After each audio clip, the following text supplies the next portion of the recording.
మూడు ప్రధాన భాగాలుగా విభజించుకొని మన ధ్యానాన్ని ప్రారంభించాం.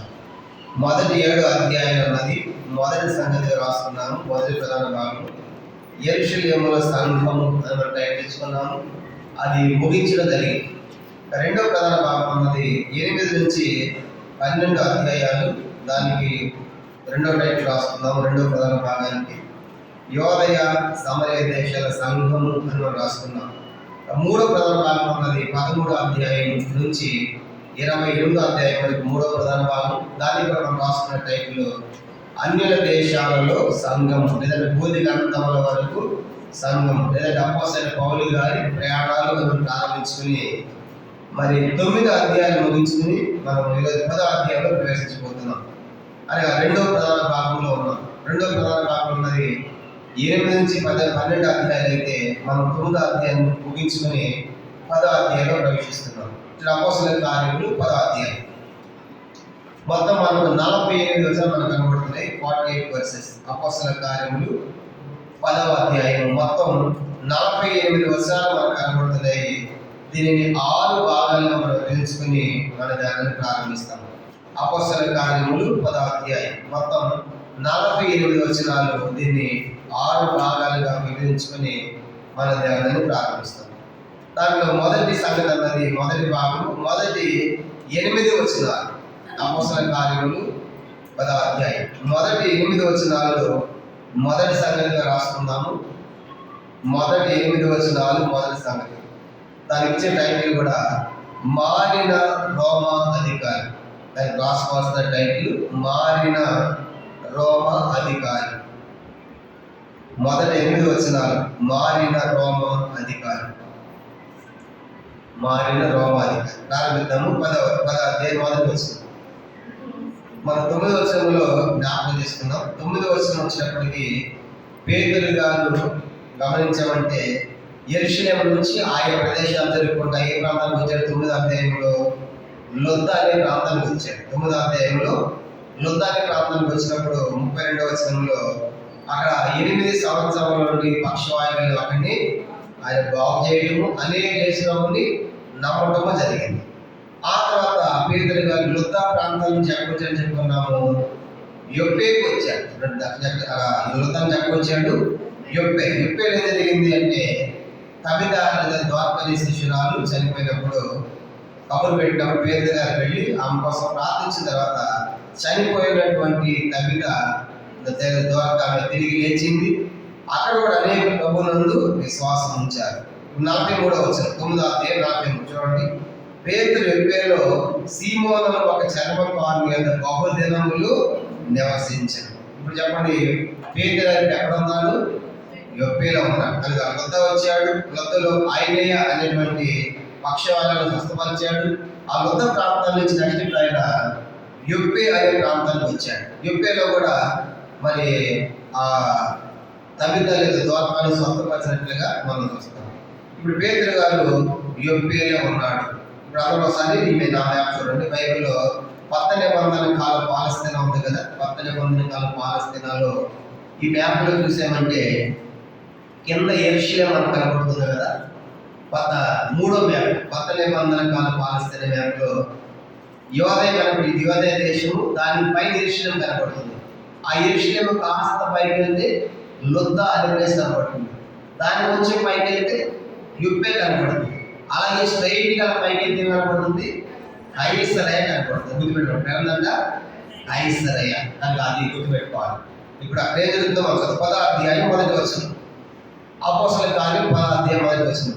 ఇటలీ పటాలమున పటాలంలో శతాధిపతి కొర్నేలి అను భక్తి పరుడప్పుడు కైసరయలో ఉండేను. చూసారు, ఇప్పుడు కైసర ఎందుకు చూస్తే మనము కైసరలో జరగబోతే సగం చూస్తాం. కానీ ఇప్పుడు ఆ కైసరయ అనేటువంటి ప్రదేశంలో ఒక వ్యక్తి ఉన్నాడు. ఎవరంటే ఆయన ఇటలీ పటాలంలో శతాధిపతి అయిన కొర్నేలి. ఇతడు శతాధిపతి.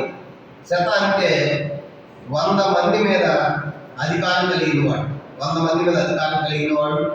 అది మాత్రమే కాదు, ఇతడు ఒక అన్యుడే కానీ యోధా మతాన్ని స్వీకరించాడు. యోధా మతాన్ని స్వీకరించి మరి శతాధిపతి రోమా గవర్నమెంట్లో శతాధిపతిగా 100 మంది మీద అధికారం కలిగిన వ్యక్తి మనకు కనబడతాడు. అంత మాత్రమే కాదు, ఇంకా అతనిలో గొప్ప లక్షణాలు చూసామంటే 2వ వచనం, అతను తన ఇంటి వారందరితో కూడా దేవుని యందు భయభక్తులు కలిగి ఉన్నాడు. ఇంటి వారందరితో కూడా భయభక్తులు కలిగి ఉన్నాడు. ప్రజలకు బహు ధర్మము చేర్చు, ఎల్లప్పుడూ దేవునికి ప్రార్థన చేయవాడు. పగలు ఇంచుమించు 3 గంటల వేళ దేవుని దూత అతని ఎంతకు వచ్చి కొన్నేళ్ళు అని పిలుచుట దక్షిణమంత తేటగతనికి కనబడింది. అతడు దూత వైపు తేరి చూచి భయపడి ప్రభా ఏమని అడిగాను. అందుకు దూత, నీ ప్రార్థనలను నీ ధర్మ కార్యములను దేవుని సన్నిధికి జ్ఞాపకార్థముగా చేయన్నది. ఇప్పుడు నీవు యొప్పేకు మనుషులను పంపి పేతులను వారి పేరు గల సీమోనును పిలిపించును. అతడు సముద్రం ధరి ఉన్న సీమోను ఒక చర్మపాలు దిగి ఉన్నాడని అతనితో చెప్పారు. అతనితో మాట్లాడిన దూత వెళ్ళిన పిమ్మట అతను తన ఇంటి పని వాళ్ళ ఇద్దరిని తన ఎంత ఎల్లప్పుడూ కనిపెట్టుకుని ఇంటి వారిలో భక్తి పడ్డ ఒక సైనికుని పిలిచి వారికి సంగతులన్నీ వివరించి వారి యొప్పేకు పంపారు. గమనించబడిన ఇందులో రోమ అధికారి కనుక శతాధిపతి 100 మంది మీద అధికారం కలిగిన వాడు. అంతమాత్రమే కాదు, అతను కైసరేలో ఉంటున్నాడు. కైసరే అనేది ఆ దినాల్లో రోమా సామ్రాజ్యానికి రాజధాని కనుక కైసరే ఆ దినాల్లో రాజధాని ఉండేది రోమా సామ్రాజ్యానికి. అక్కడ గవర్నర్స్ అందరూ ఉండేవాడు కనుక అందుకే అది చాలా ఫేమస్, చాలా ప్రఖ్యాతి గాంచింది ఆ ప్రదేశం మనకు కనబడుతుంది. తర్వాత అతను ఇంటి వారందరితో కూడా భయం కలిగి ఉన్నాడు. తర్వాత ప్రజలకి ఎల్లప్పుడూ బహు ధర్మం చేసేవాడు. దేవునికి ప్రార్థన కూడా చేసేవాడు కనుక దేవునికి ఎల్లప్పుడూ దేవునికి ప్రార్థన చేసేవాడు. చూడండి, ఒక అధికారి ఇంటి కూడా అతడు దేవుని సన్నిధికి వెళ్ళి మరి దేవునికి ప్రార్థన చేసి అనుభవాన్ని కలిగి ఉన్నాడు. ఒకరోజు అలా ప్రార్థన చేస్తున్నాడు. పగలించుమించు 3 గంటలప్పుడు దేవుని దూత అతని ఎందుకు వచ్చిందంట. వచ్చి కొన్నేలి అని పిలుచుట దర్శనము అతని తేటగా కనబడింది. అతను ప్రార్థన చేసినప్పుడు పరలోకంలో ఒక దూత వచ్చి అతనితో మాట్లాడుతుంది. ఏమంటుంది? 4వ వచనంలో, ఆ తల్లి దూత నీ ప్రార్థనలు నీ ధర్మ కార్యములు దేవుని సన్నిధికి జ్ఞాపకార్థముగా చేరినవి. అంటే కొన్నేలి ప్రార్థన ఎక్కడికి వెళ్ళిందంట? దేవుని సన్నిధికి వెళ్ళి. కొన్నేలి ప్రార్థన దేవుని అంటే చూడండి ఎంత గొప్ప అద్భుతమైన ప్రార్థన. అంటే కొన్నేలి ప్రార్థన మనలోకి వెళ్ళింది, దేవుని సన్నిధికి వెళ్ళింది. అందుకే మనం గతంలో కూడా చెప్పాను, గత దినాల్లో కూడా దానియేలు గ్రంథం 9వ అధ్యాయంలో చూసినప్పుడు దానియేలు కూడా 21 దినాలు ఉపవాస ప్రార్థన చేస్తాడు. ప్రార్థన చేసినప్పుడు పరలోకం చేరింది ఆ ప్రార్థన. మొదటి రోజే చేరిందంట. మొదటి రోజే చేరిన తర్వాత దేవుడు గాబ్రియల్ దూతను పంపిస్తూ ఉన్నాడు దాని ప్రార్థన జవాబు. అయితే ఆ దూతతో దురాత్మల సమూహాలు ఆకాశం మధ్యలో అడ్డుకున్నప్పుడు 21 రోజులు ఫైటింగ్ చేసిన ఆ దూత దురాత్మలు. అప్పుడు ఆ దూత వచ్చి అంటాడు దానియేలు నువ్వు చేసిన మొదటి రోజు నీ ప్రార్థన దేవుని సన్నిధికి వచ్చింది. కానీ రావడానికి ఎన్ని రోజులు పట్టింది? 21 రోజులు. అంటే మధ్యలో ఆకాశం మంటలు దురాత్మల సముద్రం పోరాడే. అప్పుడు నాకు సహాయం చేయడానికి ప్రధాన దూత మిఖాయేలు కూడా వచ్చిందని చెప్తాను. అంటే తలపైన దానియేలు ప్రార్థన కూడా వెంటనే చేరింది దేవుని సన్నిధికి. కొన్నేలి ప్రార్థన కూడా వెంటనే చేరినట్టుగా మనం జ్ఞాపకం చేయబడుతుంది. కానీ మన ప్రార్థనలు కూడా ఈ కప్పు దాటాలి కనుక దేవుని సన్నిధికి వెళ్ళాలి అనేది మనం జ్ఞాపకం చేయబడుతున్నాం. అలా దేవుని సన్నిధికి ప్రార్థన తర్వాత ఇప్పుడు దూత పంపించి దూత ఏమంటుంది? 5వ వచనం, 5వ వచనం. ఇప్పుడు నువ్వు యొప్పేకు మనుషులను పంపి పేతులను వారి పేరు సీమోనును పిలిపించు అని. ఇప్పుడు పేతురు గారు ఎక్కడ ఉన్నారని చెప్పుకున్నాం. 43వ వచనంలో యొప్పేలో ఉన్నాడు. కానీ ఇప్పుడు కొన్నేలికి సువార్త చెప్పడానికి దూత అంటుంది కొన్నేలి కనుక యొప్పేలో సీమోను అనే మారు పేరు కలిగినటువంటి పేతురు ఉన్నాడు కనుక సీమోను పేతులను మారు పేరు సీమోను పిలిపించు. అది సముద్రం దగ్గర సీమోను ఒక చర్మపాని అంట దిగి ఉన్నాడని దూత చెప్పింది అన్నమాట. అతనితో దూత వెళ్ళిన తర్వాత అతని ఇంటి వాళ్ళు పని వాళ్ళని పిలిచి తన ఎల్లప్పుడూ కనిపెట్టుకొని ఇంటి వాళ్ళలో భక్తి పడి ఒక సైనికుని పిలిచి ఈ సంగతులన్నీ వారు గమనించి వారిని యొప్పేకు పంపిస్తున్నాడు. ఎందుకంటే దేవుని దూత నీకు ఇంకా ఎక్కువ సంగతులు చెప్తాడు. అక్కడ అపోస్తలుడు పేతురు గారు ఉన్నారు, ఆయన యొప్పేలో ఉన్నాడు కనుక ఆయన యొప్పే కింద ప్రదేశం ఉన్నాడు. ఇప్పుడు కైసరే పైన అనమాట. ఇప్పుడు పేతురు గారు ఇప్పుడు యొప్పే నుంచి ఎక్కడ రావాలన్నమాట? కైసరేకి రావాలి. అందుకే ఇప్పుడు అక్కడ పంపించమని చెప్పిన తర్వాత ఆ రీతిగా కొన్నేలి మరి తన ఇద్దరు మనుషులను భక్తి పడిని పిలిపించి వారికి సంగతులనే చెప్పి మీరు ఒప్పేకోండి, అక్కడ సీమోన్ అనే మార్పెరిగల సీమోన్ అని పేరు ఉంటాడు, ఆయన పిలవండి. ఆయన కూడా ఒక సీమోన్ చర్మకారు ఇంట్లో ఉన్నాడని ఈ అడ్రస్ అంతా చెప్పి అక్కడికి పంపిస్తున్నారు. దీంతో మొదటి 8 వచనాలకి మొదటి సంగతి రాసుకున్నాం. మొదటి సంగతి ఏంటి? మారిన రోమ అధికారం రాసుకున్నాం. దీంట్లో మొదటి సంగతి సమాప్తం. రెండో సంగతి అన్నది 9 నుంచి 16 వచనాలు. అపోస్తలుల కార్యములు 10వ అధ్యాయం 9 నుంచి 16 వచనాలు రెండో సంగతిగా రాసుకున్నాం. 10వ అధ్యాయము 9 నుంచి 16 వచనాలు రెండో సంగతి. దానికి ఒక టైటిల్ రాసుకుందాం, పేతురు గారికి వచ్చిన దర్శనం. రెండో సంగతి పేతురు గారికి వచ్చిన దర్శనం. అపోస్తలుల కార్యములు 10వ అధ్యాయం 9 నుంచి 16 వచనాలు రెండవ సంగతి పేతురు గారికి వచ్చిన దర్శనం అని రాసుకోవాలి. ఇప్పుడు పేతురు గారు యొప్పేలో ఉన్నాడు. ఇప్పుడు కైసర్ నుంచి మనుషులు పంపిస్తున్నాడు కొర్నేలి. ఏం జరుగుతుంది? 9వ వచనం, మరునాడు వారు ప్రయాణమై పట్టణానికి సమీపించినప్పుడు పగలు ఇంచుమించు 12 గంటలకు పేతురు మిక్కిలి ఆకలి కొని పేతురు ప్రార్థన చేయటకు మిద్ది మీదకి ఎక్కారు. అతను మిక్కిలి ఆకలి కొని భోజనం చేయబడి ఇంటి వారు సిద్ధం చేయుచుండగా అతను పరవశుడై ఆకాశము తెరవబడ్డాయి. 4 చెంగులు పట్టి తెంపబడిన పెద్ద దుప్పటి వంటి ఒక విధమైన పాత్ర భూమి మీద దిగివచ్చుటయు చూచాను. అందులో భూమి మీద సకల విధమైన చతుష్పాద జంతువులను, 4 కాళ్ళతో పాకే జంతువులను, రాకు పురుగులను, ఆకాశ పక్షులను ఉండేవి. అప్పుడు పేతురు, నీవు లేచి చంపుకొని తినమని ఒక శబ్దం అతనికి వినబడింది. పేతురు, వద్దు ప్రభా, నిషిద్ధమైనది అపవిత్రమైనది ఏదైనా నేను ఎన్నడూ తినలేదని చెప్పగా, దేవుడు పవిత్రము చేసిన వాటిని నీవు నిషిద్ధమైన వాటిగా ఎంచవద్దని మరలా 2వ మారు ఆ శబ్దం అతనికి వినబడింది. ఇలాగ 3 మారు జరిగను. వెంటనే ఆ పాత్ర ఆకాశములకు ఎత్తబడింది. గమనించమంటే ఇప్పుడు ఈ మనుషులు వెళ్తున్నారు పేతురు గారి కోసం, కానీ కైసర్ నుండి యొప్పేకి వెళ్తున్నారు. అది పేతురు గారు యొప్పేలు ఆల్రెడీ ఆయన పగలు 3 గంటలప్పుడు ప్రార్థించాలని మిద్ది మీదకి ఎక్కాడు. మిద్ది మీద ప్రార్థన చేస్తూ ఉంటే కింద ఇంటి వారు భోజనం సిద్ధపరుస్తూ ఉన్నారు. ఆయన బాగా ఆకలి అవుతా ఉంది. ఆ ఆకలిని పగలు 3 గంటల సమయంలో 12 గంటల సమయంలో 12 గంటల సమయంలో ఆకలి కొని ఆయన మిద్ది మీద ఉన్నప్పుడు ఏం జరిగిందంట? ఆకాశంలో ఒక దుప్పటి వచ్చింది, తెరవబడి ఒక దుప్పటి 4 చెంగులు పట్టిన తెంపబడిన పెద్ద దుప్పటి కనపడింది. ఒక పాత్ర భూమి మీద దిగి వచ్చిందంట. అందులో సకల విధమైన జంతువులు, అంటే 4 కాళ్ళ జంతువులు కనపడుతున్నాయి, పురుగులు కనపడుతున్నాయి, ఆకాశ పక్షులు కనపడుతున్నాయి. కనుక అంటే ఆకాశం ఎగిరే పక్షులు, పురుగులు, అడవులు సంచరించే జంతువులన్నీ కూడా దాంట్లో కనపడుతున్నాయి. అప్పుడు పేతురు గారికి ఒక శబ్దం వస్తుంది, ఏంటంటే నువ్వు లేచి చంపుకొని తినని ఒక శబ్దం అతనికి వినబడింది. ఎందుకంటే పేతురు గారు యూదులు కాబట్టి, అపోస్తలులు కాబట్టి వీళ్ళు పాత నిబంధనల ప్రకారం అన్ని తినకూడదు. కనుక కొన్ని అపవిత్రమైన నిషిద్ధమైన తినాలన్నమాట. అందుకే పేతురు అంటే, ప్రభా కనుక ఇవి అపవిత్రమైనవి కానీ ఇది ఎట్లా తింటాను, నేను ఎప్పుడు తినలేదు కదా అని మాట్లాడుతున్నాడు. 14 అయితే పేతురు, వద్దు ప్రభా, నిషిద్ధమైనది అపవిత్రమైనది ఏదైతే అన్నడను తినలేదని చెప్పగా, దేవుడు పవిత్రము చేసిన వాటిని నీవు నిషిద్ధమైన వాటిని ఎంచవద్దని మరలా 2వ మారు శబ్దానికి నేను పవిత్రం చేశాను కదా, నేను తినమని చెప్తున్నాను కదా. దేవుడు పవిత్రము చేసిన వాటిని నీవు నిషిద్ధమైనవిగా అపవిత్రమైనవిగా ఎంచవద్దు దొక్కిరని చెప్పాడు. అక్కడ 3 సార్లు జరిగిందండి. 16వ వచనం, ఇలాగ 3 మారు జరిగిన వెంటనే ఆ పాత్ర ఆకాశమునకు ఎత్తబడి 3 సార్లు జరిగింది, ఆ పాత్ర వెళ్ళిపోయింది.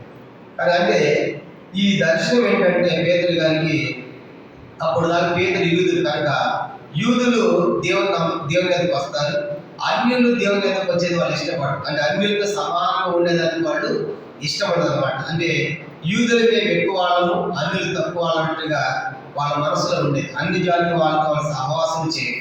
ఇప్పుడు దేవుడు కొన్నేళ్ళు అన్నిటి, కానీ ఇప్పుడు కొన్నేళ్ళకి వెళ్తున్నారు కాబట్టి అక్కడ సువార్త అన్యులు చెప్పాలి. కాబట్టి అన్యులు కూడా నేను యూదులు ఎలా ప్రేమిస్తున్నాను, అన్యులను కూడా అలాగే ప్రేమిస్తానని చెప్పడానికి దేవుడు ఈ దర్శనం పేతురు గారికి ఇచ్చాడు. ఇంకా మనుషులు వస్తున్నారు, ఆ మనుషుల్ని పేతురు గారికి వెళ్ళాలి. వెళ్ళిన తర్వాత అక్కడ వాళ్ళు అన్యులు కదా అని నిరాకరిస్తాడేమో, ధృవీకరిస్తాడేమో అని చెప్పేసి అన్యులు కూడా నేను ప్రేమిస్తున్నాను, యూదులు ఎంతో అన్యులు కూడా అంతే, సమానులు కూడా అంతే, కనుక అందరూ నా దృష్టిలో సమానమే. యేసు అందరికీ ప్రభు అని చెప్పడానికి పేతురు గారికి దర్శనం పంపించాడు, కానీ భౌతికంగా ఈ ఆహార పదార్థాలు వస్తూ ఈ యొక్క జంతువు తినమని చెప్పడం కాదు. ఇలాగా ముమ్మారు వచ్చింది ఆ దర్శనము. పేతురు గారి తర్వాత పాత్ర ఆ దర్శనం పైకి వెళ్ళిపోయింది. దీంతో మనకి రెండవ సంగతి ముగించబడింది. 9 నుంచి 16 వచనాలు రెండవ సంగతి ఏమని రాసుకున్నాము? పేతురు గారికి వచ్చిన దర్శనం. కానీ ఇప్పుడు ఏం జరిగింది? మూడో సంగతి 17 నుంచి 23 వచనాలు. అపోస్తలుల కార్యములు 10వ అధ్యాయము 17 నుంచి 23 వచనాలు మూడో సంగతి రాసుకుందాము. దానికి ఒక టైటిల్ రాద్దాము: పేతురు కైసరయుకు వెళ్ళుట. పేతురు కైసరయుకు వెళ్ళుట. 10వ అధ్యాయం 17 నుంచి 23 వచనాలు. 10వ అధ్యాయం 17 నుంచి 23 వచనాలు. పేతురు కైసరయుకు వెళ్ళుట రాసుకుందాము. పేతురు కైసరయుకు వెళ్ళుట. 17వ వచనం. ఇప్పుడు పేతురు దర్శనం వచ్చింది. అయితే కైసరు నుండి కొంతమంది మనుషులు వచ్చారు. 17వ వచనం. పేతురు తనకు కలిగిన దర్శనం ఏమై ఉండునో అని తనలో తనకు ఎటు తోచక ఉండగా కొర్నేలియు పంపిన మనుషులు సీమోనీయులు ఏదని విచారించి తెలుసుకుని వాకిట నిలిచి ఇంటి వారిని పిలిచి, పేతురు అని మారుపేరు సీమోను ఇక్కడ దిగి ఉన్నాడా అని అడిగి, పేతురు ఆ దర్శనం గురించి యోచించుచుండగా ఆత్మ, ఇదిగో 3 మనుషులు నిన్ను వెదవుచున్నారు. నీవు లేచి కిందికి దిగి సందేహంలో వారితో కూడా వెళ్ళుము, నేను వారిని పంపి ఉన్నానని అతనితో చెప్పాను. పేతురు గారు ఆ దర్శనం వచ్చిన తర్వాత ఏంటి దర్శనం అని ఆయన అర్థం కాకుండా ఎటు తోచగా ఆలోచించుకుంటూ ఉన్నాడు. తన విధి మీదే ఈ లోపల ఆ కైసరు చేసిన మనుషులు ఉన్నారు కదా, వాళ్ళు వచ్చి అడ్రస్ చెప్పారు కదా, కనుక వాళ్ళని అడ్రస్ సీమోనీలు అని చెప్పారు కదా, వాళ్ళు చెయ్య సీమోనీలు ఇదేనా? ఇదేనయ్యా. ఇక్కడ పేతురు అనే సీమోన మామూలు పేతురు ఉన్నాడయ్యా అని ఆ ఇంటి వాకిట నిలిచి ఉన్నారంట. వచ్చిన మనుషులు ఇంటి వాకిట నిలిచి ఉన్నారు. అప్పుడు పేతురు గారి పైన ఉన్నప్పుడు ఆత్మదేవుడు అన్నాడు, పేతురు నువ్వు ఆలోచించుకున్నావు అది ఆ దర్శనం గురించి. ఇదిగో 3 మనుషులు కింద ఉన్నారు, వాళ్ళు నేనే పంపించాను, నువ్వు వారితో పాటు సందేహించుకుని వారితో పాటు వెళ్ళు అని పైన మితి మీద పేతురుకి ఆత్మ ద్వారా దేవుడు తెలియజేశాడు. కింద 3 మనుషులు ఉన్నారు. పేతురు అనేసి వెంటనే పైనుంచి కిందకి దిగి వస్తున్నారు. 21 వచ్చింది. పేతురు ఆ మనుషుల యొద్దకు దిగి వచ్చి, ఇదిగో మీరు వెతకవాడను నేనే, మీరు వచ్చిన కారణం ఏమని అడిగాను. అందుకు వారు, నీతిమంతుడను దేవునికి భయపడేవాడును యోధా జిల్లాందరి వల్ల మంచి పేరు పొందినవాడైన శతాధిపతి కొర్నేలియు అని ఒక మనుషుడు ఉన్నాడు. అతడు నిన్ను తన ఇంటికి పిలువనంపించి నీవు చెప్పు మాట వినవలనని పరిశుద్ధ దూత వలన బోధింపబడిందని చెప్పింది. అప్పుడు అతడు వారిని లోపలికి పిలిచి ఆతిథ్యం ఇచ్చాను. కానీ వాళ్ళు వచ్చారు. తన పేదల కింద దిగి, అయ్యా మనుషుడు నేనే, మీరు ఎదుగుతారు కదా, పేదల మనుషుడు నేనే, ఎందుకు వచ్చారు చెప్పండి వెళ్ళగానే. అయ్యా మీరు వచ్చిన కారణం ఏంటంటే ఆ కైసరయ పట్టణంలో శతాధిపతి కొర్నేలియు ఉన్నాడు. అతడు చాలా నీతిమంతుడు, తన దేవునికి భయపడేవాడు, యోధా జనులందరి వల్ల మంచి పేరు, మంచి సాక్ష్యాన్ని పొందినవాడు.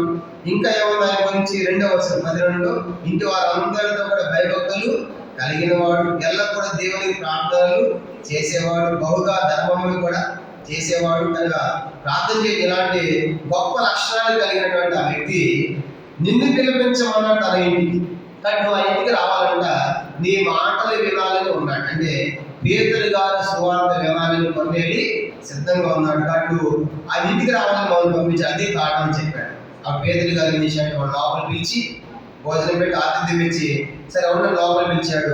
ఆ రోజు అక్కడ ఉన్నారు. కనుక ఆ రోజు అక్కడ ఉండి ఏం జరిగింది? 23వ వచనం. మర్నాడు అతను లేచి వారితో కూడా బయలుదేరిను. యొప్పేవారిని కొందరు సహోదరులు వారితో కూడా వెళ్ళి, కానీ వచ్చినటువంటి వాళ్ళు కూడా రాత్రి అక్కడ ఆతిథ్యం భోజనం చేశారు, పడుకున్నారు. ఉదయం అయిన కదా మరునాడు అతడు లేచి అని పేతురు ఆ వారితో వచ్చిన వారితో బయలుదేరాడు. ఇంకా యొప్పేలో ఉన్న కొందరు సహోదరులు కూడా పేతురు గారితో కూడా బయలుదేరి ఎక్కడ వెళ్ళారంటే వాళ్ళు కైసరయకి వెళ్ళారు. ఎక్కడ వెళ్ళారంటే వాళ్ళు కైసరయకి వెళ్ళారు. దీంతో మనకి 23వ వచనంలో 3వ సంగతి ముగించబడింది. 17 నుంచి 23 వచనాలు పేతురు కైసరయకు వెళ్ళుట అది రాస్తున్నాం. 23లో వారితో కూడా వెళ్ళేది అంటే ఎక్కడికి వెళ్ళారు? వాళ్ళు యొప్పే నుంచి కైసరయకి వెళ్ళారు. యొప్పే నుంచి ఎక్కడ పోయారంటే వాళ్ళు కైసరయకి వెళ్ళారు. ఇక 4వ సంగతి అన్నది 10వ అధ్యాయం 24 నుంచి 33 వచనాలు. అపోస్తలుల కార్యములు 10వ అధ్యాయం 34 నుంచి 43 వచనాలు చదువుకుంటాను. 34 నుంచి 43 వచనాలు. ఇది క్షమించండి, 24 నుంచి 33 దాకా, 24 వచనం నుండి 33వ వచనం వరకు 4వ సంగతి. దానికి రైట్ రాసుకున్నాము. కొర్నేలియుని పేతురు కలుసుకొనుట. కొర్నేలియుని పేతురు కలుసుకొనుట 24 నుంచి 33 వచనాలు. 24 to 33 4వ సంగతి. కొర్నేలియుని పేతురు కలుసుకొనుట. కానీ కొన్నేళ్ళు ప్రార్థన చేయడం, దేవుని దూత పిలుచుకోమని చెప్పడం, పేతురు గారు ప్రార్థన చేయడం, ఆయన దర్శనం రావడం, పేతురు గారి దర్శనం ద్వారా దేవుడు కొన్నింటికి వెళ్ళి వెళ్ళమని చెప్పడం, ఆ వచ్చిన మనుషులతో కూడా బయలుదేరి ఆయన యొప్ప నుంచి కైసరీకి వచ్చాడు. ఏం జరిగింది కైసరీలో? 24 వచనం 10వ అధ్యాయం 24. మర్నాడు వారు కైసరయలో ప్రవేశించి అప్పుడు కొర్నేలి తన బంధువులను ముఖ్య స్నేహితులను పిలిపించి వారి వరకు కనిపెట్టుకొని ఉండేను. చెట్టు కొర్నేలి గారు రెడీగా పెట్టాడండి. కానీ ఎవరి కోసం సిద్ధంగా ఉన్నాడు కొర్నేలి గారు?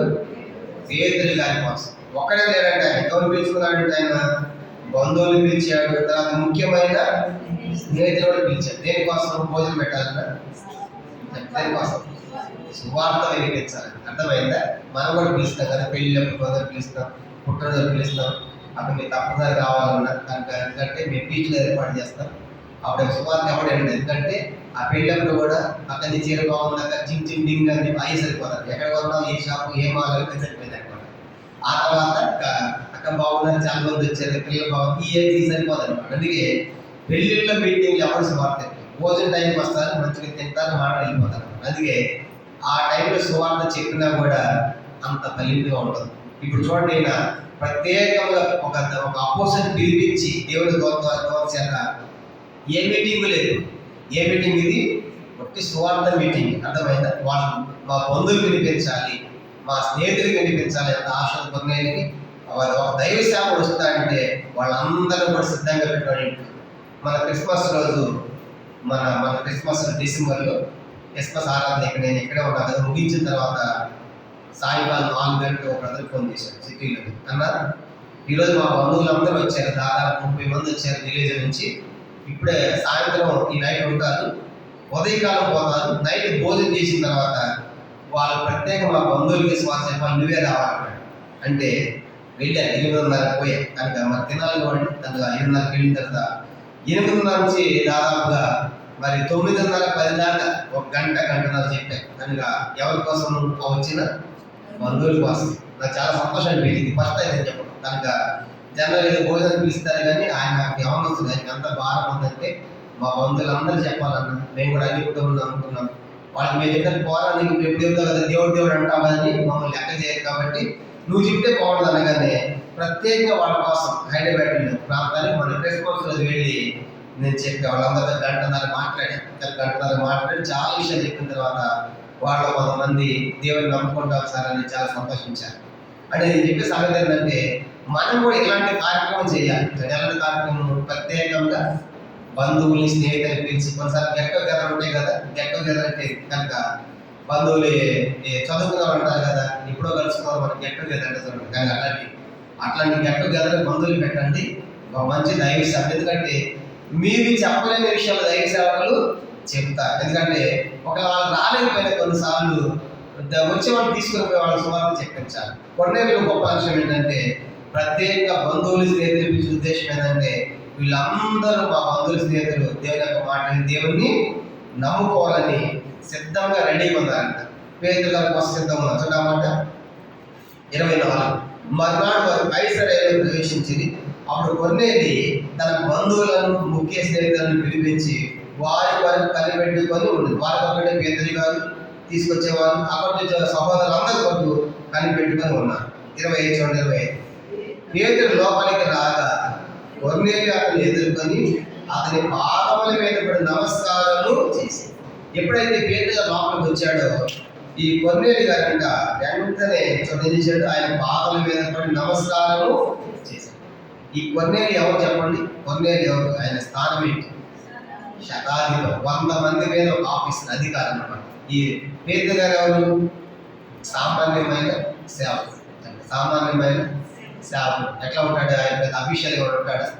కాబట్టి సామాన్యమైన సేవ సింపుల్గా ఉన్నాడు, అయినా గొప్ప అధికారం. ఇప్పుడు సామాన్యమైన సేవకుడు రాగానే ఏం చేస్తాను చెప్పండి? ఆయన కాళ్ళ మీద పడి ఆయనకి నమస్కారం. ఇదేం తెలియజేస్తుందంటే కొర్నేలికి దేవుని సేవకులు అంటే ఎంత గౌరవము, ఎంత ప్రేమ మనకు అర్థమవుతుంది. చూసారా? కాబట్టి వాళ్ళు దేవుని సేవకులు అని చెప్పేసి ఎంత గౌరవం లేకపోతే, ఎంత ప్రేమ లేకపోతే ఆయన సాగిల పడతాడు.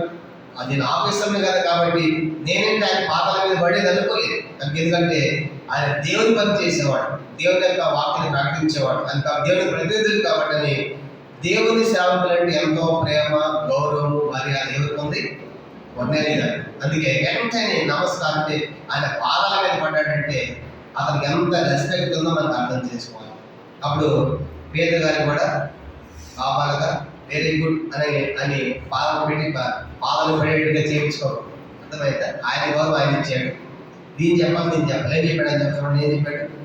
అలా పడిన తర్వాత 26 అందుకు పేతురు నీవు లేచి నిలువు, నేను కూడా నరుడే అని చెప్పి అతన్ని లేవలేదు. అంతేగాని ఆ మొక్క రావలేదు. మిమ్మల్ని మమ్మల్ని మొక్కించుకుంటారు. చూసారా? మనం యూట్యూబ్ చెప్తామంటే నమస్కారం చేస్తుంటారు, శభాష్ వెరీ గుడ్ అంటే ఈయన కదా దేవుడి లాగా ఆయన మొక్కించుకునే వాళ్ళు ఎంతమంది ఉన్నారు.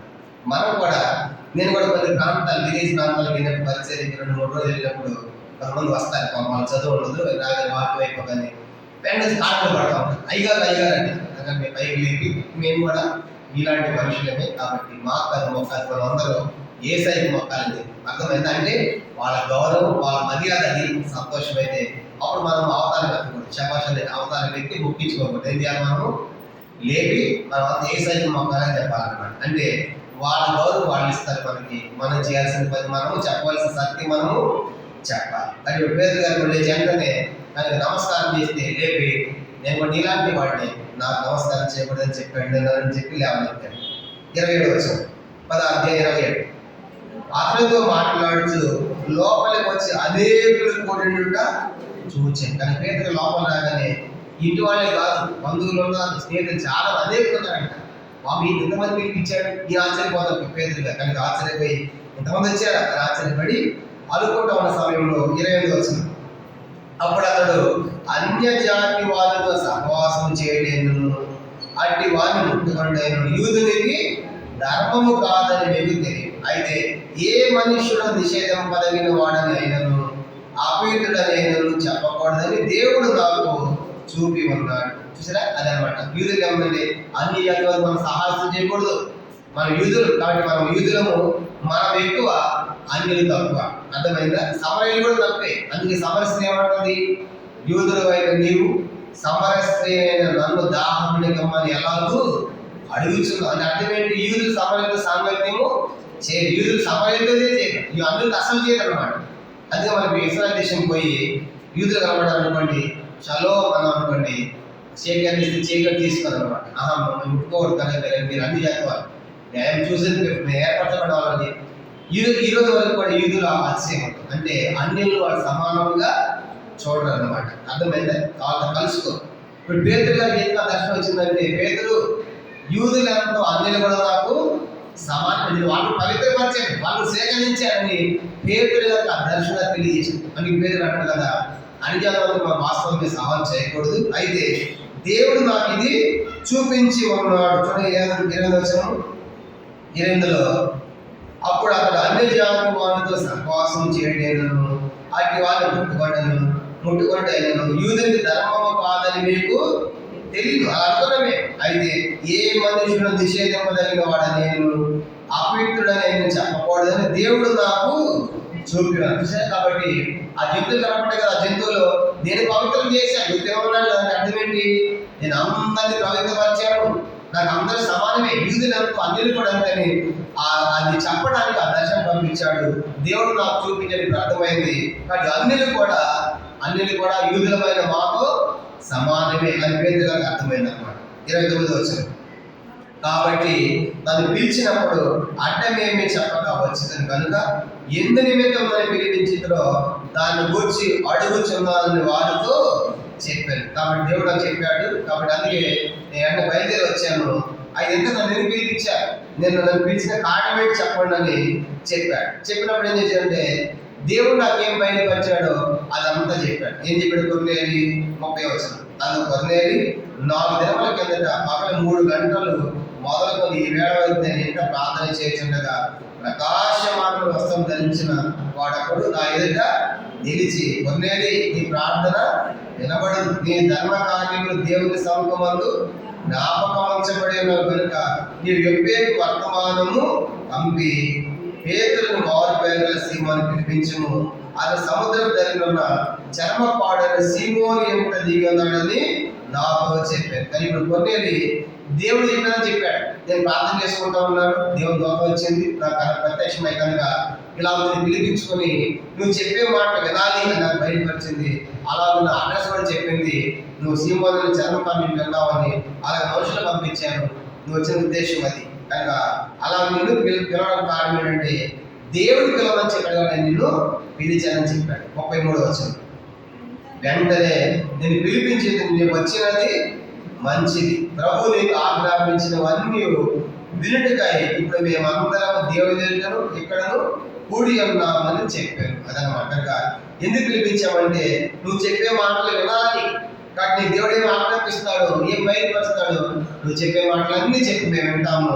నువ్వు వచ్చినది మంచిది అంటే ఒక దైవ సేవకుడు మాతో ఉండటం మంచిది. ఎందుకంటే దేవుడికి ఆజ్ఞాపించిన సంగతులు వినటం మాకు మంచిది, దేవునికి సువార్త వినడం మంచిది. కాబట్టి దేవుడు నీకు ఏమి ఆజ్ఞాపించాడో అవన్నీ కూడా చెప్పు, మేము వినడానికి సిద్ధంగా ఉన్నామని చెప్పేసి కొర్నేలి గారు పేదరి గారికి తెలియజేశారు. దీంతో మనకి 4వ సంగతి ముగించబడింది. 24 నుంచి 33 వచనాలు 4వ సంగతి. ఏమని రాస్తున్నాము? కొర్నేలిని పేదరు కలిసి కొనుట. ఇక 34 నుంచి 43 వచనాలు 5వ సంగతి. అపోస్తలుల కార్యములు 10వ అధ్యాయం 34 నుంచి 43 వరకు రాసుకోవాలి. 5వ సంగతి అన్యులకు సువార్త ప్రకటింపబడుట. అన్యులకు సువార్త ప్రకటింపబడుట అని రాసుకోవాలి. అన్యులకు సువార్త ప్రకటింపబడుట. 34 నుంచి 43 వచనాలు అన్యులకు సువార్త ప్రకటింపబడుట అని రాసుకోవాలి. ప్రారంభిద్దాము. 34 వచనం. 34 చూడండి. 33 ఏమన్నాడు? ఇక్కడ మేము కూడి ఉన్నాము, నేను చెప్పి మాట వినాలని చెప్పినారు. అందుకు పేతురు నోరు తెరచి ఇట్లా నేను పేతురు గారికి ఏం చేశారంట? నోరు తెరిచారు. పేతురు గారు నోరు తెరిస్తే సువార్త వచ్చింది. 8వ అధ్యాయం 35 వచనం. అపోస్తలుల కార్యం 8:35. అందుకు ఫిలిప్పు నోరు తెరచి ఆ లేఖను అనుసరించి అతను యేసును గురించిన సువార్త ప్రకటించింది. ఫిలిప్పు నోరు తెరిస్తే సువార్త వచ్చింది. మత్తయి సువార్త 5వ అధ్యాయం 2వ వచనం. మత్తయి సువార్త 5వ అధ్యాయం 2వ వచనం కూడా మనం చూస్తాం. అప్పుడు ఆయన నోరు తెరచి ఇలా బోధింపసాగాను, ఆత్మ విషయాన్ని దీనైన వారి ధన్యులు, పరలోక రాజ్యం వారు. యేసు ప్రభువు నోరు తెరిస్తే ధన్యతలు వచ్చాయి, ఆశీర్వాదాలు వచ్చాయి.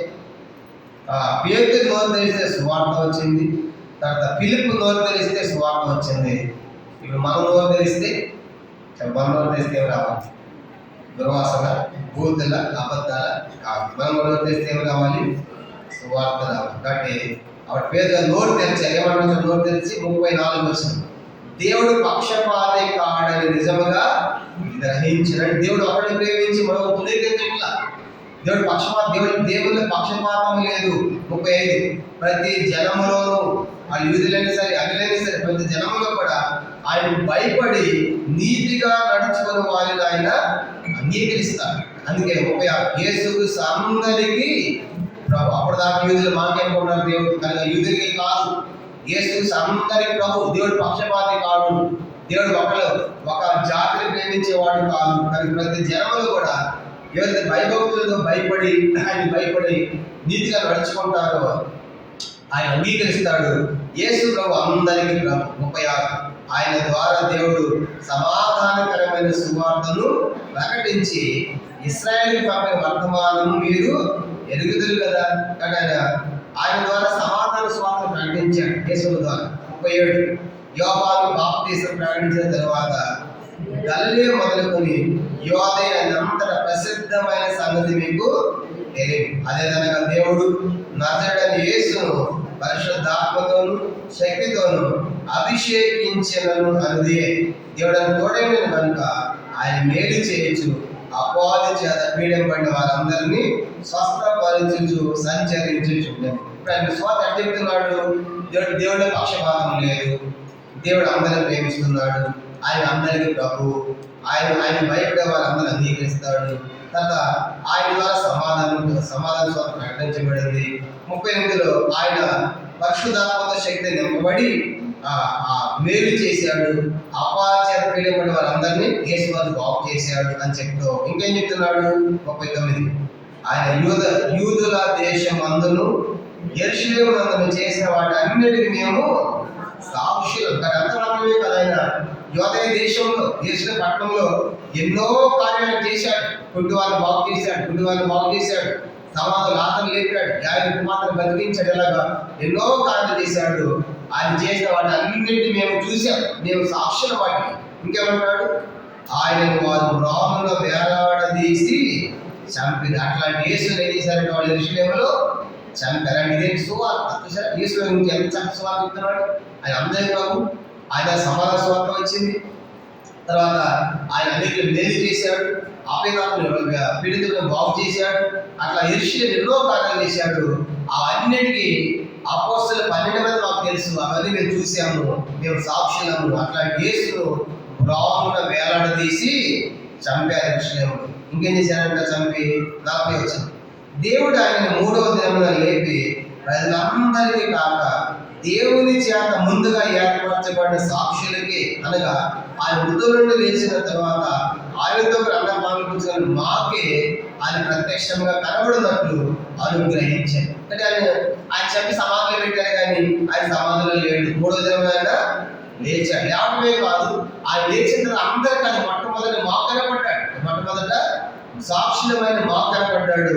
ఆయన లేచిన ఆయనతో మేము ఉన్నాము, అన్నపాలు కోసం మాకు ఆయన ప్రత్యక్షత మేము చూసాము అన్నమా. 42వ ఇంకేమంటాడు? ఇది కాక దేవుడు సజీవులకును మృతులకును న్యాయాధిపతిగా నియమించిన వాడు ఈయనే అని ప్రజలకు ప్రవక్తలు ప్రకటించి దృఢ సాక్ష్యం ఇవ్వాలని మాకు ఆజ్ఞాపించింది. అది దేవుడు అందరూ చెప్పని చెప్పాడు కాబట్టి మేము ప్రజలందరూ కూడా ఆయన సాక్ష్యాన్ని ప్రకటిస్తున్నాము. 43వ వచనం ఆయన విశ్వాసం నుంచి వాడెవడో వాడు ఆయన నామం మూలముగా పాప క్షమాపణ పొందులని ప్రవక్తలందరూ ఆయన గురించి సాక్ష్యం ఇస్తున్నారు. అక్కడ ఎవరైతే ఆ యేసు విశ్వాసం ఉంటారో వాళ్ళ పాపాలు క్షమించబడతాయి అని చెప్పాడు. ఈ సువార్త చెప్పాడు. ఆ మధ్య ఒక సేవకుడికి ఇచ్చారు, పెద్ద లైన్, 1500 మంది ఉన్న లైన్, 1500 మంది లైన్, పెద్ద సువార్త జరుగుతూ ఉంది. ఒక సేవకుడు పిలిచి వాక్యం చెప్పని సువార్త చెప్పని ఇచ్చారు. మైక్ ఎత్తుకుని నీ గుండు కొట్టుకుంటే గుణం మారదన్నాడు. ఆల్కొన్నిసార్లు నీకే కదా సువార్త కనుక ఏం చెప్పాలి సార్, రెచ్చగొట్టే మాట. కొంతమందికి ఏం చెప్పాలో తెలియదు. పేద ఎంత చక్కని ఇప్పుడు సువార్త, దేవుడి పక్షపాతి కాదు, అందరిని ప్రేమిస్తున్నాడు కనుక ఎవరైతే ఆయన భయపడతారో ఆయన అంగీకరిస్తాడు. యేసు అందరికీ ప్రభు, ఆయన ద్వారా సమాధానము వచ్చింది. తర్వాత ఆయన మేలు చేశాడు, దయాలు పట్టిన వారిని, అపవిత్రాలను పీడించబడిన వారిని విడిపించాడు. తర్వాత అట్లాంటి ఆయన యెరూషలేములో రామున శిలువ మీద వేలను చంపారు. తర్వాత మేము చూసాము ఆయన సమాధి నుంచి 3వ దినాన లేచాడు. లేచిన తర్వాత కూడా సాక్ష్యాలు మాకే ముందు ఆయన కనపడ్డాడు. అనేకులకి ఈ సంగతులు చెప్పమన్నాడు. కాబట్టి మీరు కనుక ఆ యేసు నమ్మితే మీ పాపాలు క్షమించు. ఇదండి సువార్త. ఎంత చక్కగా చెప్పాడు, సింపుల్ గా. కనుక ఆ సిలువ దృశ్యం, సిలువ మాట చూసాడు, సిలువ మీద చంపాడు, రామున సమాధులు లేచాడు, తప్పనిసరిగా చెప్పాలి. ఆ సువార్త చెప్పాడు. దీంతో మనకి 43వ వచనంతో 5వ సంగతి ముగించబడింది. 34 నుంచి 43వ వచనం వరకు 5వ సంగతి ఏమని రాస్తున్నాము?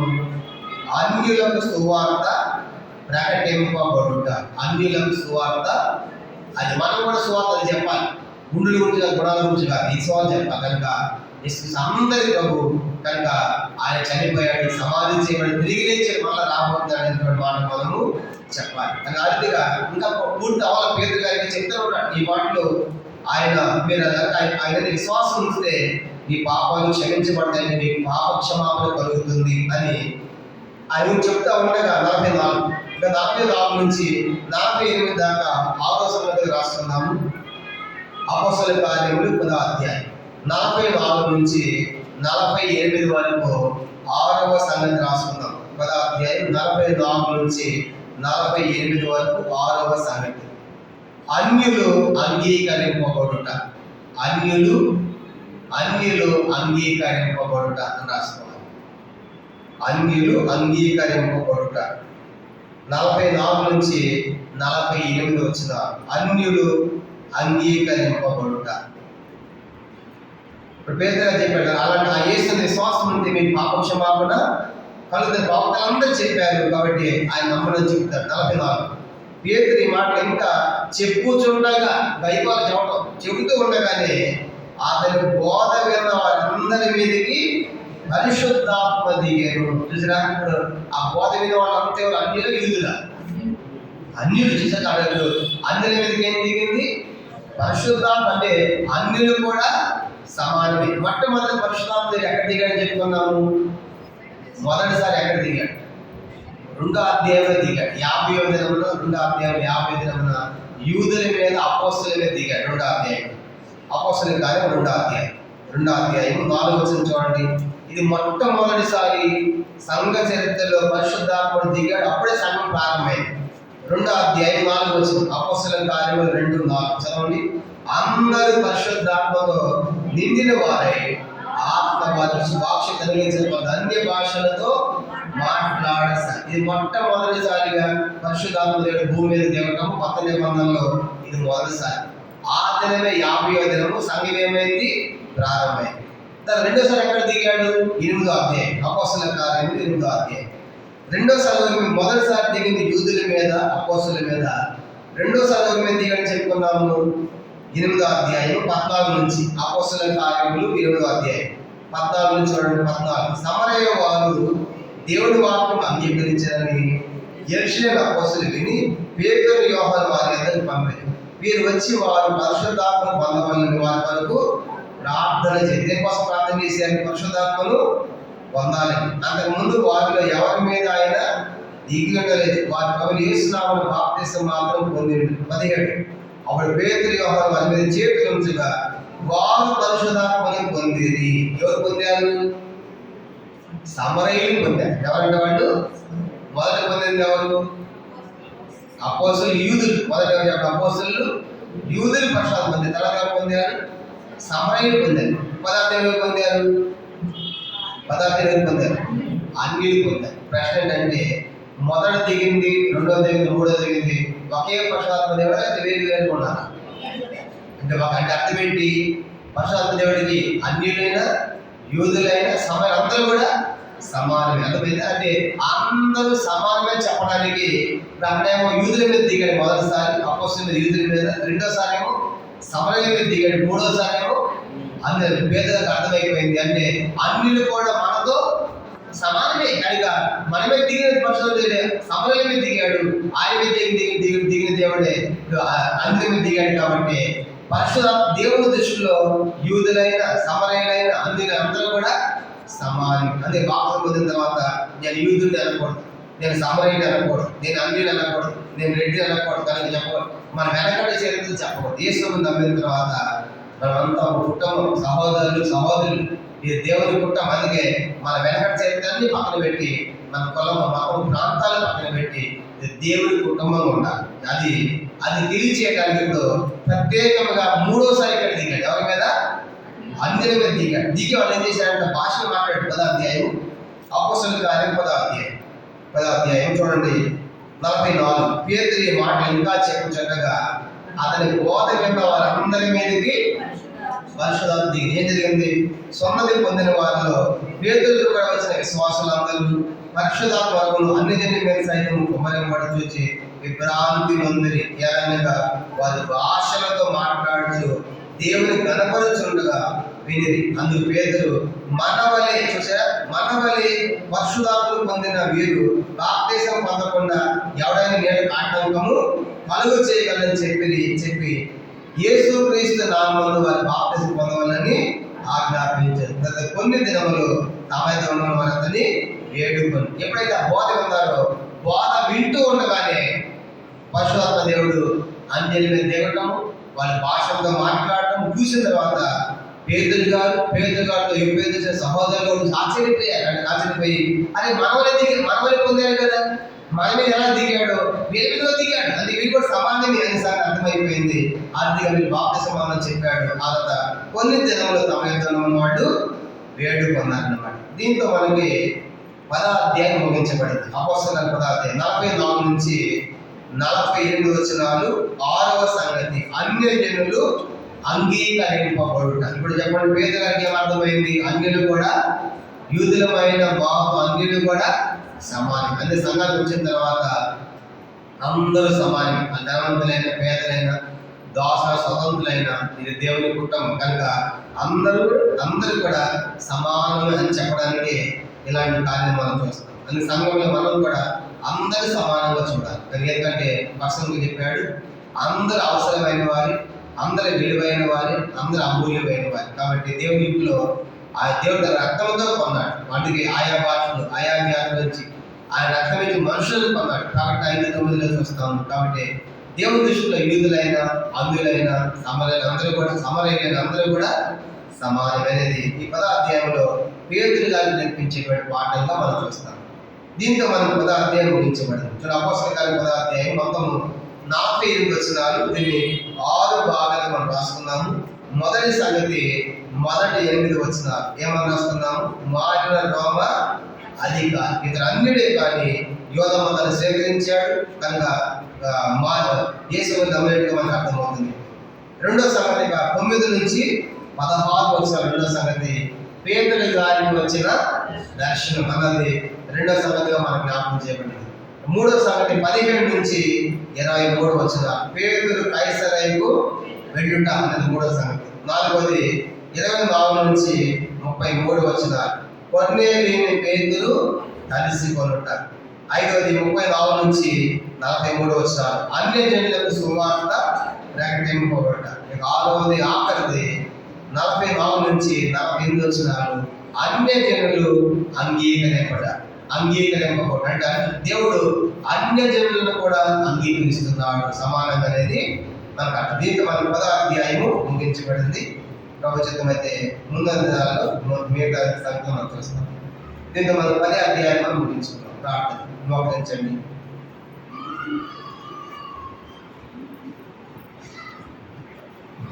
ప్రార్థన చేయకపోవడం మనం కూడా ఈ రాత్రి మంచి మనం చేసుకుంటాం.